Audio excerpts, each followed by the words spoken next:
Barbenheimer demolishes box office expectations, and both films are on course for massive opening weekends.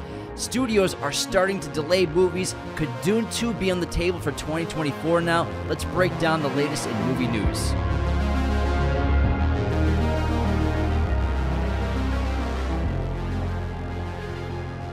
Hello, movie friends. Welcome back to Raiders of the Lost podcast, the ultimate film and TV podcast. This is a crazy weekend.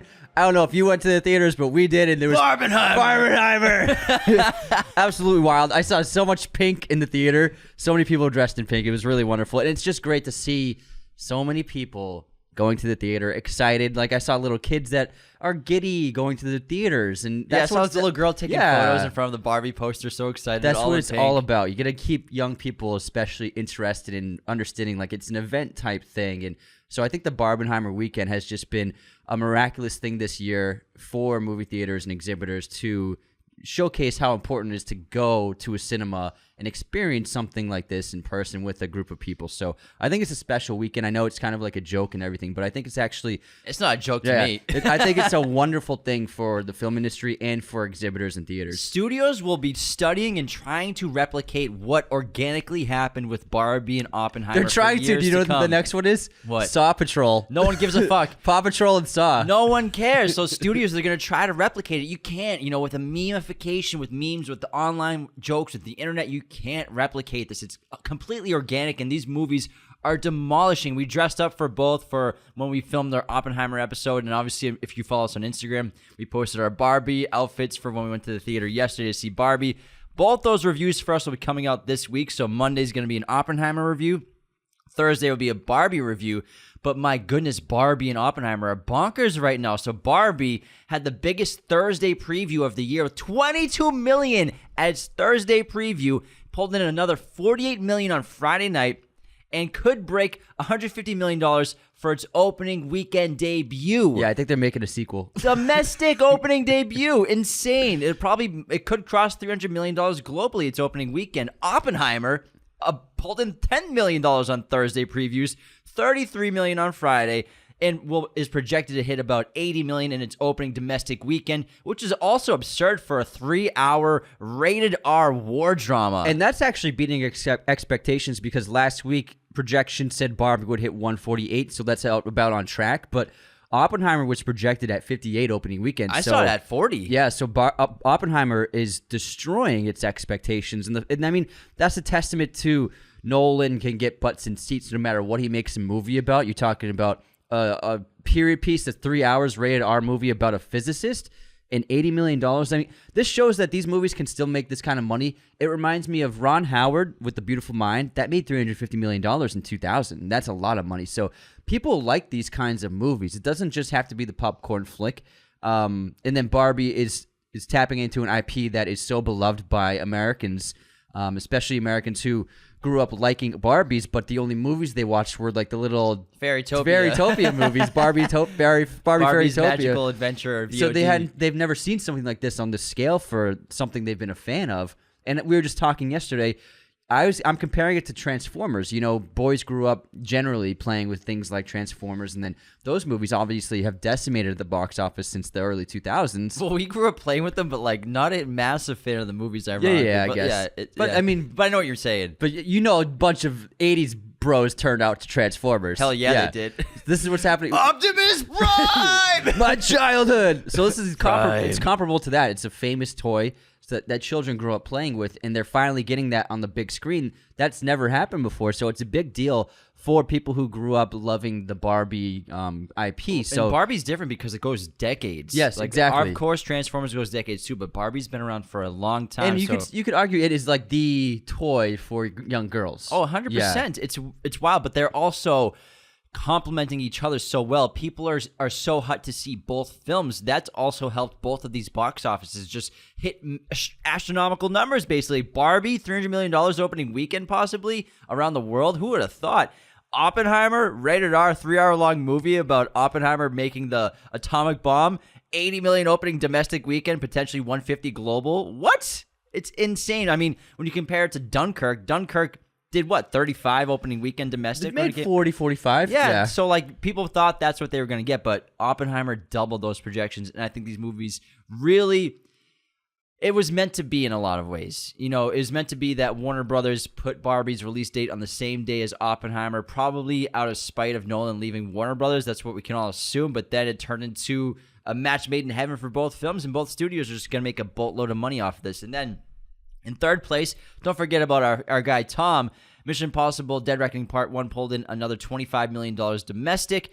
Still, but it's doing incredible internationally. It's past 100 million just in India. So it's closing. That's insane. It's closing in on 500 million. So the film, even though it's got a ton of competition, it's about to pass 100 million domestically. Oh, it did pass. It did pass after Saturday.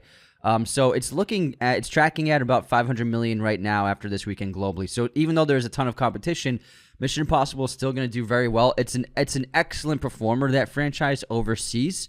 So even though domestically everybody's seeing Barbie and Oppenheimer, MI7 still doing very healthy numbers. Yeah, I mean, it's only its second weekend. It's already at $500 million. I think it's going to be a successful film. Yeah, and even though it lost IMAX screens, it's still going to do very well. So this is great because looks like it's the best weekend it will be of the entire year for these three movies to be doing so well and for so many people to be going to the theaters, because even though there's the strikes going on and obviously people are trepidatious about promoting studios, we still have to keep theaters alive, and we can't boycott movies. We have, like, exhibitors and movie theaters and cinemas, we need to keep them alive. They're also generating money from these box office tickets. So James and I think it's still very important to go to the cinema to see movies, because we don't want to lose the theatrical experience. And keep the event-like experience, like you were saying. Spread it to your children. Spread it to your kids. The youngins need to know that going to the movies is awesome. Yeah. And I love seeing everyone dressed in pink at the movie theaters. I thought it was super fun. Yeah. Now, just really quick on the strike, just for a little bit, we're just going to give you a little information because people are saying that podcasting is a no-no for SAG, but there's a lot of misinformation going out there about the SAG and WGA strike and how to stand in solidarity. So SAG just posted new guidelines, which I think is kind of unclear for most people when they read it. So the guidelines for podcasting is you can't do podcasts, you can't promote films or talk about films whatsoever if you are repped by SAG. If you are part of the union, you can't do any of that. However, some people are misconstruing that as podcasting is a no-go whatsoever. But if you're not part of the union, you can do whatever you want. And also, they're advising anyone who's not in the union, if you have a podcast, you should stop doing it. If you want to join the union in the future, they won't accept you. So if you are non-union and you don't want to join SAG, you can do whatever the hell you want. But if you are non-union and you eventually want to join SAG, you might want to stop talking about movies. James and I don't want to join SAG, so we're just going to keep doing what we're doing. And if you hear otherwise, they're probably not understanding the wording of SAG's new guidelines. And we got an email from SAG specifically asking about this, and we've been talking about this. There's just so much misinformation, and it's really important to understand that SAG, when they post these guidelines, most of them, even though it's accidentally unspecific sometimes with their wording, they're talking about people in SAG-AFTRA. It's for people who need to look at that website because they're part of the union. And there's 200,000 people or something in 160K. SAG. Yeah, so a lot of these people have podcasts. A lot of actors have podcasts. A lot of actors go on podcasts. They're letting SAG people know, hey, you should not be podcasting right now because so many of you do that for your brand and for marketing and everything. Yeah. Don't do that. Don't be guests on shows. But if you're non-union and you don't want to be in SAG, you can talk about movies, and it's actually, they want you to. Here is an email from SAG answering this question. This is from SAG-AFTRA. Podcasters whose shows center around genuine review and critique of film and television, as opposed to purely promotional, may continue their shows without violating the strike order. We're not a union. There's no podcasters union. We're not protected by anyone. You know, SAG and WGA, they're not asking for people to give up their incomes and give up their livelihoods because they're on strike right now. Yeah. They are protected. We are not. Yes. So they're not asking people to just, if you work for a PR agency, just don't accept any more money. Just quit your job. If you work for a PR firm, quit your job. If you make posters, quit your job. Don't make any more money. Yeah, if you make posters, quit. Yeah, if you're a graphic artist, just stop working. Don't accept any more money. So if that's a line, where is the line everywhere else? So I think the influencers are just, a lot of these influencers just think they're a lot more important than they are. We just talk about movies, guys. Let's relax and just spread positive information about film. So you might hear otherwise. You might see other big influencers and content creators saying that they're not going to do anything and they think this is the rule. That's a misinterpretation of what SAG posted. So James and I, as well as a few other podcasters and creators who we've been chatting with, are going to continue doing what we're doing. So we're not going anywhere. Stay positive. Yeah. We are going to keep leading the pack, and we're going to stay out there and keep talking about movies as well as spreading awareness. And check out the description of this episode on all audio platforms to find out ways to donate to all the members of SAG and WJ who are on strike. We have links in the bios and descriptions of all episodes on all platforms. Now, the strike is actually affecting the release of some movies. So far, Luca Guadagnino's Challengers, starring Zendaya, has been pushed to 2024 with an unspecified release date. It was April 26th. Oh, April 26th. Thank you. You're welcome, pal. It is specified quite clearly. And it was supposed to come out this year, which I'm pretty disappointed about because that trailer fucking slaps. And then Dune 2 and Aquaman 2 are up in the air and possibly going to be delayed to 2024. Warner Brothers is still working that out. And it seems as though the studios, since they're starting to delay films, they might be holding on to the strike for a while. You know, they all knew the strike was coming. Yeah. That's the same thing with when COVID happened. The studios knew that everything was going to get shut down. That's why Iger stepped down a month before it happened. Like, they all knew these things are happening. They're in the works. I mean, they've been negotiating for over a month. Of course, the studios were prepping for this, which is why I think it explains why Warner Brothers has right now 3 movies coming out in December within 2.5 weeks of each other. So they have Wonka, Aquaman, and The Color Purple all come out within the first 2.5 weeks of December. Why would they do something like that? Probably because they knew a strike was imminent and they need some quick cash flow. That's my interpretation of why 3 huge movies from one studio are coming out within 2.5 weeks of each other to try to, in my opinion, maybe weather the storm from their side of the strike to see how long they can survive and try to make money. And they know Aquaman 2 is going to be probably a bust because they've had 18 months of post-production work on that movie and reshoots. DC is just like not it right now. And Wonka, I mean, the trailer looks solid, but is it going to be a huge hit? Not sure. Is Color Purple going to be a huge hit? Not sure.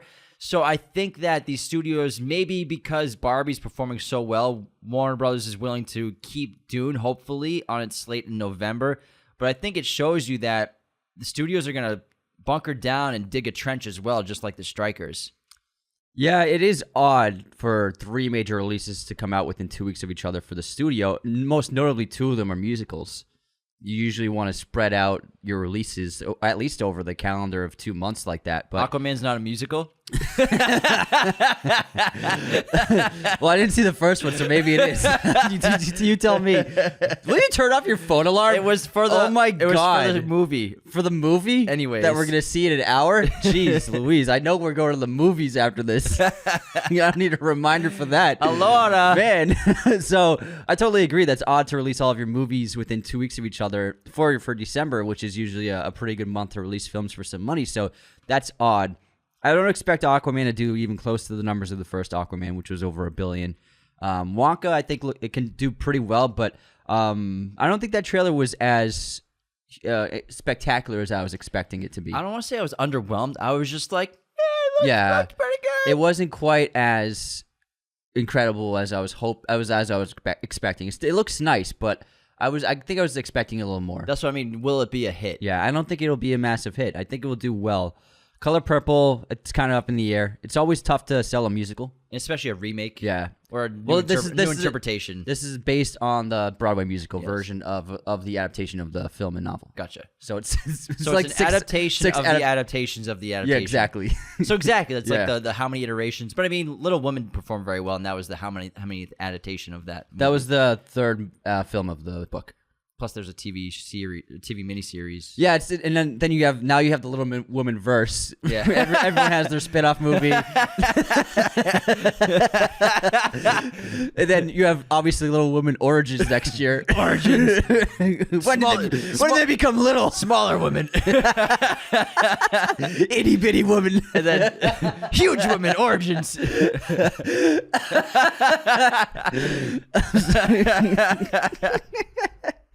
All right, moving on. Christopher Nolan's obviously doing a lot of press for his new film, Oppenheimer, and one journalist asked him if he would consider directing a James Bond movie. For the 50th time. Yeah, he's been asked this throughout his entire career, and he always says yes.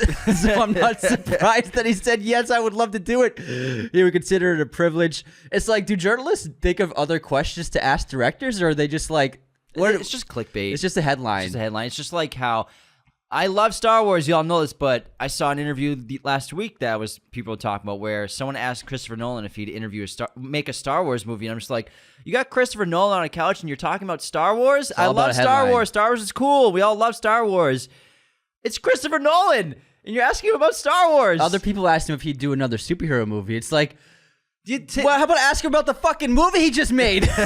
He's made so many incredible films outside of the superhero genre. Ask him about one of those. Ask him about Oppenheimer. Yeah. Ask him about the movie that's coming out. Oh my God, do your fucking job. Jesus Christ, all people care about is a clickbait article headline. It's like, you have the greatest 15 minutes with one of the most important directors of the year. And you're asking him you're asking him nothing to do with his film that just came out. I find that ridiculous to not ask him about Oppenheimer. It's nuts. Anyways, it kind of annoys me. I'm irked. Like if I'm sitting there with Christopher Nolan, I'm like, so you're gonna make like an Obi-Wan origin story movie? I'm like, what are we doing here? It's Christopher fucking Nolan. Ask him about Oppenheimer. Ask him about time. Why are you obsessed with time, bro? Oh my God. This is why our interviews are fucking sick. We have a great interview with Ice Cube coming out soon. Which we have to release because it was done before the strike. Yeah. Hey, great plug, bro. We did it in fucking like the first week of June. All right, next up, AMC has dropped its better seating ticketing increases initiative. This is where they vary in prices based upon where in the theater you're seating, and it did not work out. And you get to no surprise. It was not a great idea. Yeah, so I said, like, when they first announced it, I was like, I'll pay for those premium seats. It was only $1, yeah. Like $1 or $2 But I think extra. it's the optics of it. The optics it doesn't are pretty look bad. good. Yeah. It's pretty bad optics. No, but I don't see... Did they even fucking ask public opinion about this? Do they even do, like... What they should have done is we're going to reduce $1 for the seats on the outskirts of the theater. That would be That's pretty good good. optics. Yeah. And They should just ask a room of people and do they not even survey people about these ideas? Or are they just like, people don't like it? Corporations, man. How can we make money? Hey, man, when I had NFL Madden and you got to like run your own franchise, I was boosting those ticket sales up like a motherfucker. Those concessions, man. Concessions. You're paying $15 for a popcorn, baby, at my stadium. It's capitalism, bro. All right, here's some more capitalism for you. All right. I like Mark Ruffalo as an actor. He seems like a nice guy. I'm prefacing that with this. Mark Ruffalo has been obviously very heavy on Twitter over the strike, which is awesome. But he says actors should do indie films and exit the empire of billionaires. Exit the empire of billionaires. Mark, how many movies for billionaires have you made? It's just 9? Like, oh my God, dude. Mark Ruffalo, love you. What if you made $80 million off of superhero movies? Capitalism bad. I've made $80 million. He's got a great indie career as well, but Yeah. not everyone has the luxury of being able to live off $100 million plus residuals that you're making off Exactly. those movies. So I understand the sentiment, but to tell people who've never made enough money to live multiple lifetimes to exit empire of billionaires. He's basically saying don't ever take a high-paying job. What can you... A24 only makes so many movies a year, Mark Ruffalo, okay? Focus Features ain't paying the big bucks, bud. We got Warner Brothers, Disney, and Universal and Sony. And it's like, it's so They make a lot of movies. It's so easy to say that when you've made all the money you need for several lifetimes, Mark Ruffalo. I love you, dude, but come on, like that perspective it's so is tone deaf. Haven't you all been the Hulk in 8 movies too? We all have like private yachts, right? He probably doesn't have a yacht. But Okay, he doesn't seem like a yacht guy. I would love to see his fucking I'd like to stock holdings. I'd like to see his bank account. I would really like to see his bank I account. would like to see Mark Ruffalo's investments. But I understand what he's saying, but it's just so it's kind of tone deaf when he's just like, dude, you have been making so much money, and other actors, like, you can't tell them in the future to say no to a good paying gig so that can support them for their lives. You know what I mean? Especially because Disney, Warner Brothers, Universal, Sony make what 90% of the films and TV out there. Yeah, if you count down all the companies they own under their umbrellas. Exactly. So yeah. those for the billionaires, they make almost everything. So what, you just want people to only work for A24, only work for Blumhouse? They put out 2 movies a year. What do you want them to do? Yeah, well, Universal owns Blumhouse now. Yeah, so exactly. A24 put out 2 or 3 movies And a year. Apple is co-releasing with A24 as well. So Mark, apparently 1 million people have to vie for 3 movies a year. Cool, man. I like the sentiment, but I think he can be tone deaf sometimes, and it's just like, we don't need ultra wealthy people telling blue collar middle class people what to do with the choices of their lives to support themselves. So I think that once the strike settles down, actors should do their best to try and get paid as much as they can, right? Exactly. That's the whole point of a union. Yeah. So, Mark, love you. Take it down a notch. Yeah. just support us. Tweet some links, bro. Yeah. We love seeing you on the front lines. We love seeing you. Mark, you know what would really be cool if you donated all the fucking money you made from the billionaires, right? Wouldn't that be cool? We're not going that far. Hey, man, he could. Hey, I'm just saying. I'm sure he's donated plenty. I'm sure his he money. has. I'm sure he's a great. He seems like a great guy. Seems like a great guy. But also, where do you want people to work? I'm sorry, bro. This is Hollywood. And I understand he's like saying we should make an indie. We should make an indie version of Hollywood. With what money? You got $1 trillion, and bro? also with what distribution? You need a lot of money for distribution, and all the major studios are doing 95% of distribution. And they bought all the independent studios. Yeah. And even if you independently make a film, you have to sell it to a studio to distribute it. And if you don't make money, you go bankrupt, just like Braun Studios, Braun Studios has filed for bankruptcy. Nice segue there. So Braun Studios, they are most famous for producing Joker and making Joker, which made $1 billion. Mm-hmm. And then after that, they have taken a lot of hits at the box office, so much so that even after making Joker, they have filed for bankruptcy. And they've made movies like 65, which bombed, Those Who Wish Me Dead, which bombed, Cyrano, which bombed, Judas and the Black Messiah, which performed poorly, House of Gucci, which performed poorly. So just a string of weak box office performers has led this studio that just made a fortune off one movie, now filing for bankruptcy not that long later. And if you add up all the box office receipts of just those 5 titles, it's less than $100 million. It's actually less than it might be less than $60 million, all those 5 movies, and each one of those cost $30 to $40 million. Then House of Gucci cost $100 million. So they greenlit a bunch of projects that just did not perform at all, and they lost all the money they earned from Joker. That's insane. Yeah, that's insane. Yeah. I think studios their hours are starting to open to, I don't know, I guess what audiences want. But I mean, when you make $1 billion, well, not they probably made like they split it with Warner. Yeah, so they probably made like they made a lot of money, several $100 million based on their investment. I'm sure they made a few $100 million of profit. Based on that investment for sure, 100%. So that's a huge hit. But it's too bad because they are producing some interesting movies. They're just not doing well. Yeah, not that these movies are bad. I mean, 65 I think is a bad movie. That's like the only one on this list I would say is a bad movie. Cyrano is. It's all right. It's all right. Not a huge musical person. I liked House of Gucci. I thought House of Gucci was awesome. True. Black Messiah was great too. Next up, speaking of money, Blue Beetle. Warner Brothers has just released projections for the film. Blue Beetle is projected to earn $17 million in its opening weekend and only $55 million in its entire domestic run from their projections. DC and Warner are taking huge L's all year. The Flash becoming possibly the biggest bust of the century up there for a box office bomb, and now Blue Beetle's about to box office bomb as well. That's a new verb we should use, box office bomb. They're about to box office bomb. They're about to box office bomb. Yeah, we just invented it. I mean, this movie, $200 million budget, easy. No. Plus marketing. Yeah, dude, this is a huge budget. Let me double check. Superhero movie. Yeah, but they were intending it for an HBO Max release. They didn't put that much money into it. They put $100 million into Batgirl. Let me just double check your numbers. Double check the numbers. $200 million. I think you might be pushing it. Easy 150. He's going down, guys. Either way, 120 plus marketing, so close to $200 million total to make that movie. Wow, it doesn't honestly pull $17 million in its opening weekend. Honestly, it doesn't really look like that much money was put into it. It just doesn't look that big. It's insane. It's disappointing. I hope people go see it. It's just a bummer, man. Yeah, especially because this DC's plan, like, oh, we're gonna reboot and reset the DC. The Flash is gonna be a huge hit, huge bust. The Blue Beetle is gonna be a huge hit, turning out to be a bust. So it's box office bombing, bro. They're box office bombing, man. I don't like it. It sounds weird. It doesn't make sense. It's a weird verb phrase. It's box office bombing. It's disappointing because I think Sholo's a really cool kid, and it was really nice to meet him. And I hope people go see it. But man, Doesn't DC, look like it. DC, man. Next up, Some good news, finally. Saw X Oh, yeah. has released its official first photo. Saw 10. I can't believe there are 10 of them. Yeah. So is this counting Jigsaw as like part of the franchise? I'm not sure.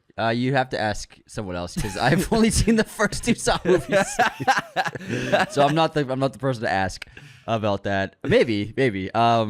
But Tobin Bell, who plays Jigsaw, is back. I thought he died and didn't he come back? Then he died again. I think he died a couple times. Yeah, he's back. Holy crap! There Okay, will so be this blood. does Yes, there will be blood. this is factoring in Spiral as the 9th Saw movie, Okay. and then Saw 10. I think, like, why not just join forces with Fast? I guess at least you got to give them credit. Their title of all their movies is just Saw, except for 2 of them. So it's Saw 1, Saw 2, Saw 3, Saw 4, Saw 5, Yeah. Saw 6, Saw 3D.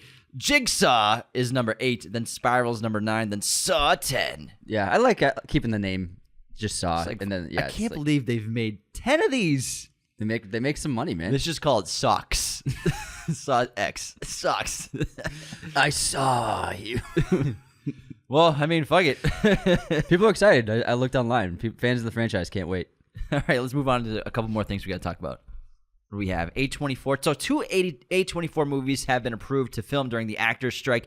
SAG has approved dozens of movies to continue filming and go into production because of their independent funding and everything like that. And also meeting SAG's requirements. So the list includes 2 A24 movies, which are Mother Mary, starring Anne Hathaway and Michael Cole, and Death of a Unicorn, starring Paul Rudd and Jenna Ortega.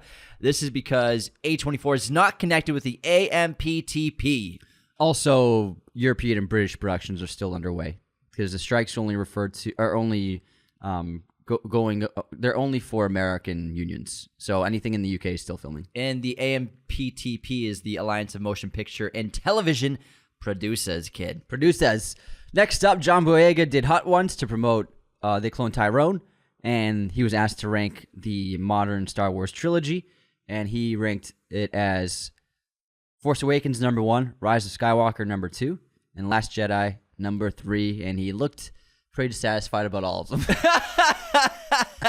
He said they're all wonderful, sarcastically. Well, I mean, Force Awakens was his best movie, but then his character, they just kind of, they kind of retconned him. I was disappointed with the direction Finn's character took. I'm sure he is disappointed as well. Yeah, we all know this. Yeah, but everybody knows this. You got paid, but also He did get paid. they all got paid. I've never seen someone shit on their own movies so much. It reminds me of Shia LaBeouf when he when he was talking shit about Kingdom of Crystal Skull. Yeah. And then Boyega took it up a notch. I would probably do the same if I was Boyega, especially you don't think that Disney would have made a franchise for him if he hadn't been? Do you think it's affecting them? Maybe choosing him to do his own films? No, absolutely not. I wonder if it's irking Disney or him? Lucasfilm. I think the way they treated his character, but also him with marketing campaigns in other countries, is absurd, and I don't blame him for being upset about it. Oh yeah, I don't blame him either. And professionally holding a grudge, I think, is what he does. Yeah. And final bit of news: DC Comics titles have tripled sales since Gunn and Safran took over DC Studios. So they've sparked a massive surge in DC comic book sales, in some cases tripling the figures of certain titles. Goodness. Some good numbers. Well, hopefully, the fucking movies aren't going to be doing well, apparently. At least the comics are doing okay. Yeah. After the Flash bombed, Blue Beetle's about to bomb, we know Aquaman's going to bomb. I don't think Aquaman will bomb. I think Aquaman will bomb. I don't know. I think it will do well. It's December. I think it's the only superhero released that month. I think it'll do fine. We'll see. Want to make a bet People liked on opening weekend? Opening weekend? I need to see the trailer first. I mean, once I see a trailer, I'll give First you... made a bill, but you need to see a trailer? If you want an opening weekend projection, I need to see a trailer. All right? But I will... I bet you when you see the trailer, actually. I will project right now without seeing any marketing. I would expect a 600 million gross globally. Total? Yeah. I would say 400 total. 400 total? In its pretty entire low. run. People like Momoa, man.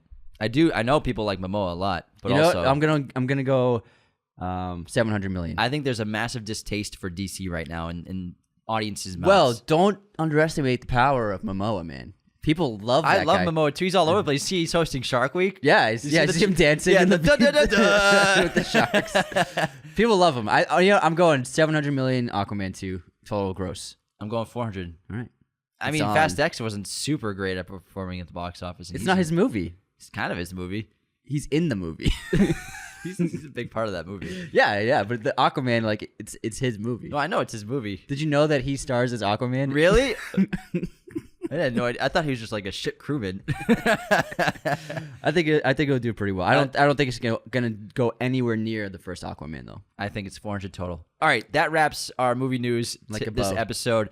If there's any more confusion about the SAG after WGA strike, let us know. Send us a DM. And again, check out the description of this episode on all audio platforms to find a way and a link to donate to artists in entertainment right now who are striking in Hollywood.